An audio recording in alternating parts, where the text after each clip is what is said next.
नमस्कार, मेरो नाम भगवती भट्ट, जनस्वास्थ्य निरीक्षक, आधारभूत स्वास्थ्य सेवा केन्द्र 3 थाना चन्द्रगिरी 15। हामीले यस आधारभूत स्वास्थ्य सेवा केन्द्रबाट चाहिँ सञ्चालन गरेका कार्यक्रमहरू चाहिँ विभिन्न कार्यक्रमहरू सञ्चालन गरिरहेका छौँ।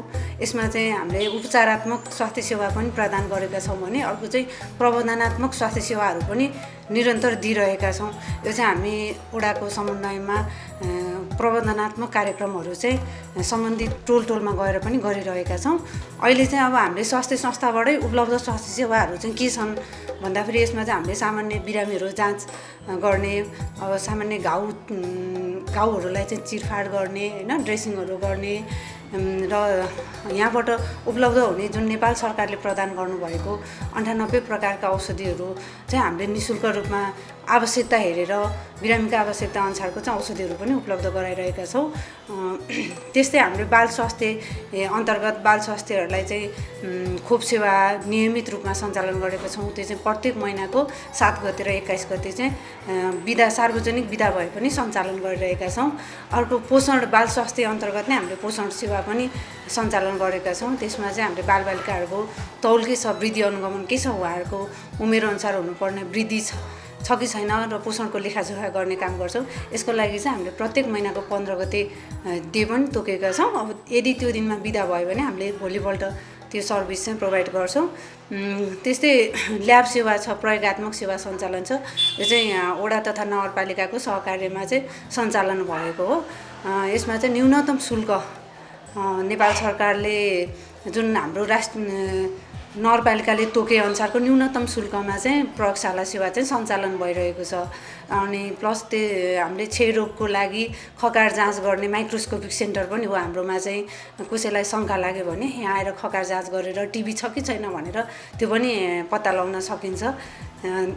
त्यस्तै अर्को चाहिँ हाम्रो गर्भवती सुत्केरी सेवा पनि हामीले चाहिँ प्रदान गरिरहेका छौँ। त्यसमा नियमित रूपमा गर्भ जाँच गर्ने, आइरन क्याल्सियमहरू वितरण गर्ने र प्रत्येक महिनाको 26 गते चाहिँ हामीले भिडियो एक्सरे सेवा पनि प्रदान गर्ने गरेका छौँ गर्भवतीहरूको लागि मात्रै।